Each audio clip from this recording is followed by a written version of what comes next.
Salam sejahtera untuk kita semua. Ringkasan buku, Doa, Seni untuk Percaya, penulis Neville Goddard. Bab 1, Hukum Reversibilitas, berdoa adalah sebuah seni dan membutuhkan latihan. Latihannya membutuhkan ketenangan dan kedamaian pikiran.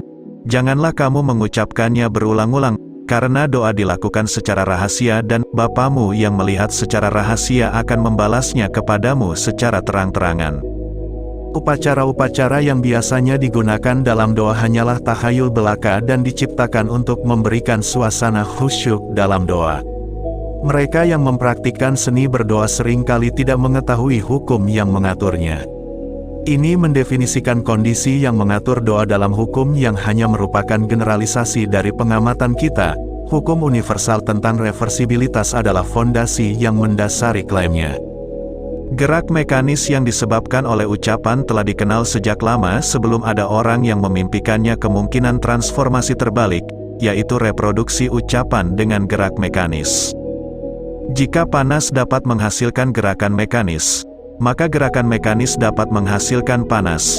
Hukum ini sangat penting, karena memungkinkan Anda meramalkan transformasi terbalik setelah transformasi langsung diverifikasi.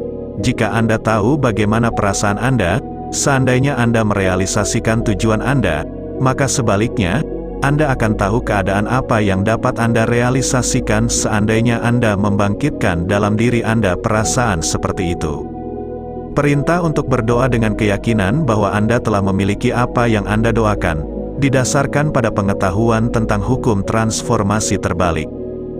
Jika doa Anda yang disadari menghasilkan perasaan atau kondisi kesadaran yang pasti, maka sebaliknya, perasaan atau kondisi kesadaran tertentu harus menghasilkan doa Anda yang disadari. Hukum ini menjelaskan mengapa iman adalah substansi dari hal-hal yang diharapkan, bukti dari hal-hal yang tidak terlihat, dan mengapa dia menyebut hal-hal yang tidak terlihat seolah-olah ada dan hal-hal yang tidak terlihat menjadi terlihat. Anggaplah keinginan Anda terpenuhi dan teruslah merasa bahwa keinginan Anda terpenuhi sampai apa yang Anda rasakan menjadi nyata. Karena itu aku berkata kepadamu, apa saja yang kamu minta, jika kamu berdoa, percayalah bahwa kamu telah menerimanya, maka kamu akan menerimanya. Bab 2, Sifat Ganda Kesadaran. Sebuah konsep yang jelas tentang sifat ganda dari kesadaran manusia harus menjadi dasar dari semua doa yang benar. Kesadaran mencakup bagian bawah sadar dan juga bagian sadar. Bagian kesadaran yang jauh lebih besar terletak di bawah lingkup kesadaran objektif. Alam bawah sadar adalah bagian terpenting dari kesadaran. Alam bawah sadar adalah jati diri manusia. Alam bawah sadar adalah tempat di mana segala sesuatu diketahui, di mana segala sesuatu mungkin terjadi, di mana segala sesuatu berjalan, dari mana segala sesuatu berasal, yang menjadi milik semua, yang semuanya memiliki akses. Asumsi bawah sadar kita tidak hanya memengaruhi perilaku kita, tetapi juga membentuk pola keberadaan objektif kita. Di dalam kehampaan yang kita sebut tidur, ada kesadaran dalam kewaspadaan yang tidak tidur, dan sementara tubuh tidur, makhluk yang tidak tidur ini melepaskan diri dari rumah harta karun keabadian. Asumsi-asumsi bawah sadar manusia. Buktikanlah sekarang juga, demikianlah firman Tuhan semesta alam, jika aku tidak membukakan bagimu tingkap-tingkap di langit dan mencurahkan kepadamu berkat, maka kamu tidak akan mendapat tempat yang cukup untuk menerimanya. Doa memodifikasi atau mengubah asumsi bawah sadar kita, dan perubahan asumsi adalah perubahan ekspresi. Pikiran bawah sadar bernalar secara deduktif dan tidak pernah peduli dengan kebenaran atau kepalsuan premis, tetapi melanjutkan dengan asumsi kebenaran premis dan mengobjektifikasi hasil yang konsisten dengan premis. Tidak ada pemahaman yang benar tentang ilmu doa yang dapat benar-benar diperoleh, sampai hukum-hukum yang mengatur sifat ganda dari kesadaran dipahami dan pentingnya alam bawah sadar disadari. Melalui doa, alam bawah sadar disarankan untuk menerima keinginan yang terpenuhi, dan, dengan penalaran deduktif, secara logis membentangkannya ke tujuan yang sah. Manusia mentransmisikan ide-ide ke alam bawah sadar melalui perasaannya. Alam bawah sadar mentransmisikan ide dari pikiran ke pikiran melalui telepati. Bab 3, Imajinasi dan Keyakinan. Hal ini dilakukan melalui imajinasi dan keyakinan. Dengan kekuatan imajinasi, semua orang, tentu saja orang yang imajinatif, selamanya memancarkan pesona, dan semua orang, terutama orang yang tidak imajinatif, terus berjalan di bawah kekuatannya. Segala sesuatu yang dapat dilihat, disentuh, dijelaskan, diperdebatkan, bagi manusia imajinatif tidak lebih dari sarana, karena ia berfungsi dengan alasan imajinasi yang terkendali di dalam dirinya sendiri, di mana setiap ide ada dalam dirinya sendiri dan tidak dalam kaitannya dengan sesuatu yang lain. Baik kepasifan subjek maupun persetujuan sadarnya dengan saran Anda tidak diperlukan, karena tanpa persetujuan atau pengetahuannya, ia dapat diberikan perintah subjektif yang harus ia ungkapkan secara objektif. Percakapan subjektif Anda harus membangkitkan apa yang ditegaskannya. Perintahkanlah sesuatu, maka hal itu akan terjadi kepadamu. Bukan kehendak yang kuat yang mengirimkan kata subjektif pada misinya, melainkan pemikiran yang jernih dan merasakan kebenaran dari keadaan yang ditegaskan. Dengan imajinasi, apa yang ada dalam laten atau tertidur di dalam kedalaman kesadaran dibangunkan dan diberi bentuk. Kesembuhan yang dikaitkan dengan pengaruh obat-obatan, peninggalan, dan tempat tertentu adalah efek dari imajinasi dan keyakinan. Pikiran subjektif pasien menerima sugesti kesehatan yang dikondisikan pada kondisi seperti itu, dan segera setelah kondisi ini terpenuhi, ia mulai mewujudkan kesehatan. Kegagalan selalu disebabkan oleh sugesti otomatis yang antagonis oleh pasien, yang timbul dari keraguan objektif akan kekuatan obat atau peninggalan, atau dari keraguan akan kebenaran teori. Metode yang paling efektif untuk menyembuhkan atau mempengaruhi perilaku orang lain adalah apa yang dikenal sebagai pengobatan diam atau tidak ada. Ketika subjek tidak menyadari, secara objektif, sugesti yang diberikan kepadanya, maka tidak ada kemungkinan ia akan membentuk keyakinan yang antagonis dari apa yang diketahui tentang proses penalaran subjektif dan objektif. Lebih baik dia tidak mengetahui secara objektif apa yang sedang dilakukan untuknya. Semakin pikiran objektif tidak mengetahui sugesti tersebut, maka semakin baik pula pikiran subjektif menjalankan fungsinya. Subjek secara tidak sadar menerima sugesti dan berpikir bahwa dia yang membuatnya, membuktikan kebenaran diktum Spinoza bahwa kita tidak tahu penyebab yang menentukan tindakan kita. Bab 4. Lamunan yang terkendali. Setiap orang tunduk pada hukum-hukum psikologis yang sama yang mengatur subjek hipnotis biasa. Dia dapat dikendalikan oleh sugesti. Dalam hipnosis, indera objektif ditangguhkan sebagian atau seluruhnya. Namun, tidak peduli seberapa dalam indera objektif terkunci dalam hipnosis, kemampuan subjektif tetap waspada, dan subjek mengenali segala sesuatu yang terjadi di sekelilingnya. Aktivitas dan kekuatan pikiran subjektif sebanding dengan tidurnya pikiran objektif. Sugesti yang tampak tidak berdaya ketika disampaikan secara langsung kepada kesadaran objektif akan sangat berkhasiat ketika subjek berada dalam kondisi hipnosis. Kondisi hipnotis adalah kondisi tidak sadar. Secara objektif, dalam hipnotis, pikiran sadar ditidurkan dan kekuatan bawah sadar diekspos agar dapat langsung dijangkau oleh sugesti. Sangat mudah untuk melihat dari hal ini, asalkan Anda menerima kebenaran sugesti mental, bahwa siapapun yang tidak sadar secara objektif berada dalam kondisi hipnosis yang mendalam relatif terhadap Anda. Jika subjek secara sadar tidak menyadari sugesti tersebut, dan jika sugesti diberikan dengan keyakinan dan diterima dengan percaya diri oleh operator sebagai sesuatu yang benar, maka Anda memiliki pengaturan yang ideal untuk doa yang berhasil. Bayangkan subjek dalam pikiran Anda sendiri seolah-olah dia telah melakukan apa yang Anda inginkan. Bicaralah secara mental kepadanya dan ucapkan selamat kepadanya karena telah melakukan apa yang Anda inginkan. Secara mental lihatlah dia dalam kondisi yang Anda inginkan. Penegasan yang tegas dari Anda, saat Anda berada dalam kondisi yang sebagian subjektif, membangkitkan apa yang Anda tegaskan. Hal ini membangun kontak dengan pikiran subjektifnya.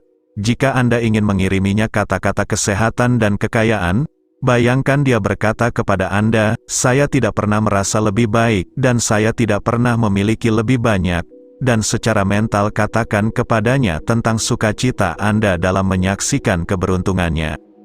Percakapan mental dengan gambaran subjektif orang lain haruslah dengan cara yang tidak menunjukkan keraguan sedikitpun tentang kebenaran dari apa yang Anda dengar dan katakan. Jika Anda memiliki sedikitpun gagasan bahwa Anda tidak mempercayai apa yang Anda bayangkan telah Anda dengar dan lihat, subjek tidak akan mematuhinya, karena pikiran subjektif Anda hanya akan mentransmisikan gagasan-gagasan Anda yang telah ditetapkan. Bab 5, Hukum Transmisi Pemikiran, secara mental. Ia merepresentasikan subjek pada dirinya sendiri dalam keadaan sehat dan membayangkan bahwa ia mendengar subjek mengonfirmasikannya. Terdapat analogi yang kuat antara suara yang diucapkan dan suara mental. Persepsi gambar dalam ingatan sama sekali tidak berbeda sebagai tindakan visual dari persepsi gambar saya di cermin.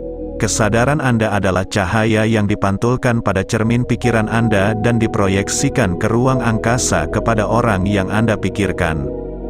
Dengan berbicara secara mental kepada gambaran subjektif dalam pikiran Anda menyebabkan cermin pikiran Anda bergetar. Pikiran Anda yang bergetar akan mengubah cahaya kesadaran yang dipantulkannya. Kesadaran Anda, yang dimodifikasi oleh keyakinan Anda, mengobjektifikasi dirinya sendiri dalam kondisi dunia Anda. Kerajaan surga ada di dalam diri Anda. Manusia tidak dapat menerima sesuatu, kecuali jika diberikan kepadanya dari surga. Surga adalah alam bawah sadar Anda. Seandainya nada-nada kesehatan tidak terkandung di dalam kesadaran orang yang diteguhkan, mereka tidak dapat digetarkan oleh firman yang dikirim. Meskipun secara fisik terpisah dari suatu tempat sejauh ribuan mil, secara mental Anda dapat hidup di tempat yang jauh seolah-olah berada di sini. Ia berdiam di dalam kesadaran, dan kesadaran lebih dekat daripada bernafas dan lebih dekat daripada tangan dan kaki. Kesadaran adalah satu-satunya realitas. Dari kesadaran saya sebagai manusia datang, dan kepada kesadaran saya sebagai manusia kembali. Dalam kesadaran, semua keadaan ada secara subjektif, dan disadarkan akan keberadaan objektifnya oleh keyakinan. Satu-satunya hal yang mencegah kita membuat kesan subjektif yang sukses pada orang yang berada di jarak yang sangat jauh, atau mengubah di sana menjadi di sini, adalah kebiasaan kita menganggap ruang sebagai penghalang. Seorang teman yang berjarak ribuan mil jauhnya berakar dalam kesadaran Anda melalui gagasan Anda yang tetap tentang dia. Memikirkannya dan merepresentasikannya kepada diri Anda sendiri di dalam hati dalam keadaan yang Anda inginkan. Yakin bahwa gambaran subjektif ini sama benarnya dengan yang telah diobjektifikasi, membangkitkan dalam dirinya suatu keadaan yang sesuai yang harus diobjektifikasi. Subjek tidak memiliki kekuatan untuk menolak gagasan subjektif Anda yang terkontrol tentang dirinya, kecuali keadaan yang ditegaskan oleh Anda sebagai kebenaran tentang dirinya adalah keadaan yang tidak dapat ia harapkan sebagai kebenaran tentang orang lain. Apapun yang terjaga dalam kesadaran Anda, itulah Anda. Beberapa orang paling terkesan dengan gambaran visual, yang lain dengan suara mental, dan yang lain lagi dengan tindakan mental. Bentuk aktivitas mental yang memungkinkan seluruh kekuatan perhatian Anda terfokus pada satu arah yang dipilih adalah yang harus dikembangkan, sampai Anda dapat membawa semua untuk bermain pada tujuan Anda pada saat yang sama. Kesan dalam pikirannya adalah murni gambaran visual. Tindakan hayalan adalah tindakan mental. Gambaran visual, suara mental dan tindakan mental adalah ciptaan imajinasi Anda, dan meskipun mereka tampak berasal dari luar, mereka sebenarnya berasal dari dalam diri Anda sendiri. Keadaan yang terlihat yang tercipta adalah efek dari getaran subjektif, karena musik dari bola-bola didefinisikan sebagai harmoni yang didengar oleh para dewa saja, dan seharusnya dihasilkan oleh gerakan bola-bola surgawi. Demikian juga, harmoni yang Anda dengar secara subjektif untuk orang lain yang didengar oleh Anda sendiri dihasilkan oleh gerakan pikiran dan perasaan Anda di kerajaan sejati atau surga di dalam diri Anda. Bab 6, Kabar Baik. Betapa indahnya di atas gunung-gunung kaki orang yang membawa kabar baik, yang memberitakan damai sejahtera, yang membawa kabar baik, yang memberitakan keselamatan. Cara yang sangat efektif untuk membawa kabar baik kepada orang lain adalah dengan memanggil di depan mata pikiran Anda gambaran subjektif dari orang yang ingin Anda bantu dan minta dia menegaskan apa yang Anda ingin dia lakukan. Dengarkan secara mental dia mengatakan bahwa dia telah melakukannya. Hal ini akan membangkitkan dalam dirinya korelasi getaran dari keadaan yang ditegaskan, yang mana getaran tersebut akan terus berlanjut hingga misinya tercapai. Argumen mental dengan gambaran subjektif dari orang lain adalah cara yang paling pasti untuk mendoakan sebuah argumen. Sebagaimana argumen mental menghasilkan konflik, demikian pula percakapan mental yang bahagia menghasilkan keadaan yang terlihat sebagai kabar baik. Jika keadaan yang diinginkan adalah untuk diri Anda sendiri dan Anda merasa sulit untuk menerima sebagai kebenaran apa yang disangkal oleh indera-indera Anda, panggillah di depan mata batin Anda gambaran subjektif dari seorang teman dan mintalah dia secara mental menegaskan bahwa Anda sudah menjadi apa yang Anda inginkan. Hal ini akan membentuk dalam dirinya, tanpa persetujuan atau pengetahuan sadarnya, asumsi bawah sadar bahwa Anda adalah apa yang dia tegaskan secara mental, yang mana asumsi tersebut, karena diasumsikan secara tidak sadar, akan terus ada hingga memenuhi misinya. Misinya adalah untuk membangkitkan dalam diri Anda korelasi getarannya, yang getarannya ketika terbangun dalam diri Anda menyadari dirinya sebagai fakta objektif. Fokuskan perhatian Anda pada seorang teman dan mintalah suara imajiner dari teman Anda mengatakan kepada Anda bahwa dia adalah, atau memiliki apa yang sebanding dengan apa yang Anda inginkan atau miliki. Saat Anda secara mental mendengar dan melihatnya, rasakan sensasi keberuntungannya dan dengan tulus mendoakannya. Hal ini akan membangkitkan getaran yang sesuai dengan keadaan yang ditegaskan, yang kemudian getaran tersebut akan mengobjektifikasi dirinya sendiri sebagai fakta fisik. Bab 7. Doa terbesar. Imajinasi adalah awal dari penciptaan.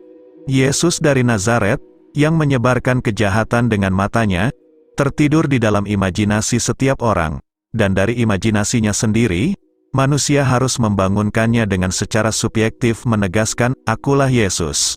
Kemudian dan hanya pada saat itulah ia akan melihat Yesus, karena manusia hanya dapat melihat apa yang terbangun di dalam dirinya sendiri. Rahim kudus adalah imajinasi manusia. Agustinus. Sudah terlambat aku mengasihi engkau, karena sesungguhnya engkau ada di dalam dan dari luar aku mencari engkau. Kesadaran Anda sendirilah yang harus Anda arahkan sebagai satu-satunya realitas. Anda memanggil ciptaan Anda menjadi ada dengan merasakan realitas dari keadaan yang akan Anda panggil. Sebagaimana tidur dipanggil dengan perasaan, "Saya mengantuk," demikian juga Yesus Kristus dipanggil dengan perasaan, "Akulah Yesus Kristus." Manusia hanya melihat dirinya sendiri. Orang-orang muncul dari kerumunan yang mengkhianati kedekatan mereka dengan suasana hati Anda saat mereka muncul. Anda bertemu dengan mereka secara tidak sengaja, tetapi ternyata mereka adalah teman dekat suasana hati Anda.